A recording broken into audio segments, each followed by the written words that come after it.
United States has vetoed the United Nations Security Council draft resolution calling for an unconstitutional and unconditional and permanent ceasefire in the Gaza.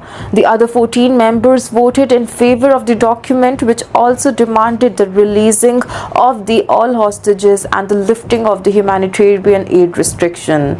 The United States ambassador to the United Nations, that is Dorothy Shea, also said that the resolution would undermine the diplomatic efforts to reach a ceasefire, adding that the United Nations had not labeled the Hamas as a terrorist organization. Hamas is described as such by the United States, United Kingdom, and the EU. We would not support any measure that falls to the condemning of the Hamas and does not call for the Hamas to disarm and leave Gaza, she added. It comes amid the growing concern over the distribution of the aid in Gaza, with more than 2 million people at risk of starvation, according to the United Nations, after a total Israeli ban on the shipment of food and other aid that lasted 11 weeks.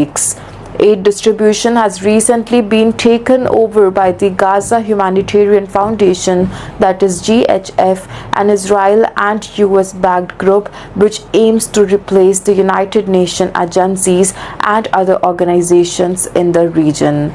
Over the past few days, there have also been series of deadly incidents on the route to an aid distribution site in the Gaza run by GHF. The UK's ambassador to the United Nations, that is Barbara Woodford, also explained that she voted in favor of the draft resolution because Britain wants the intolerable situation in Gaza needs to end and the country sees a ceasefire as best way to achieve a long-term political solution and peace.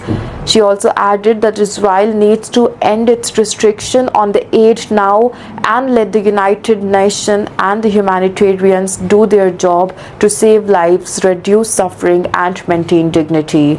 Israel launched a military campaign in Gaza in response to Hamas' attack on the 7th October 2023, in which more than 1,200 people were killed and 251 others were taken hostages. At least 54,000 people have been killed in Gaza since then, including 4,201 since the Israel resumed its offensive on the 18th of March, according to the territory's health ministry. We'll have to see how the issues get resolved in